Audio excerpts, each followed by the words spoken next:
श्रावण का महीना, इस महीने में हम सबसे ज्यादा भगवान शिव की आराधना करते हैं। चलो इस पवित्र महीने में मैं आपको एक पौराणिक कथा सुनाता हूँ। जो गुजरात स्थित सोमनाथ ज्योतिर्लिंग है वो किस प्रकार प्रकट हुआ और किसने किया।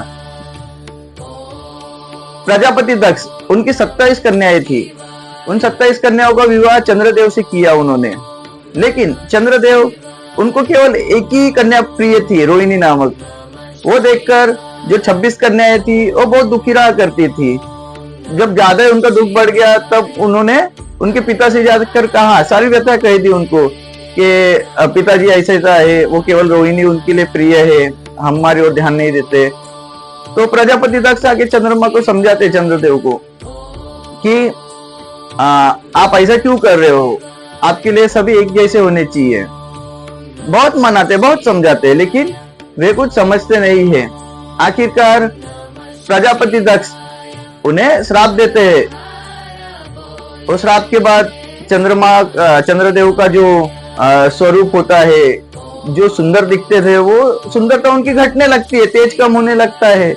उसका जो प्रभाव है वो संसार पे भी पड़ने लगता है। फिर कोई उन्हें कहता है कि आप भगवान शिव की आराधना करो। तब वो प्रभाग क्षेत्र में आते हैं और भगवान शिव की खूब आराधना करते हैं, घोर तपस्या करते हैं और कहते हैं, महादेव मुझे क्षमा कीजिए, मुझे बहुत अहंकार हो गया था और आपके चरणों में मुझे स्थान दीजिए।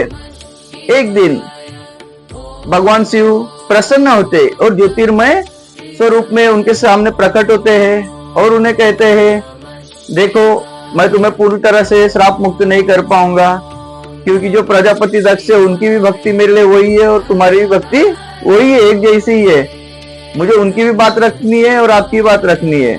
तो कृष्ण पक्ष में आपका स्वरूप कम होगा, तेज कम होगा, और शुक्ल पक्ष में बढ़ जाएगा। तब से चंद्रमा का रूप कभी कम कभी ज्यादा होते रहता है, तेज कम ज्यादा होते रहता है। और फिर उन्होंने उत्साह में आके बहुत खुश हुए चंद्रदेव। उन्होंने सोमनाथ ज्योतिर्लिंग वहां पे स्थापित किया और सबसे प्रथम ज्योतिर्लिंग सोमनाथ का ही है। सोम यानी चंद्र, नाथ यानी स्वामी। ये कथा सभी पुराणों में अलग अलग प्रकार से कही है।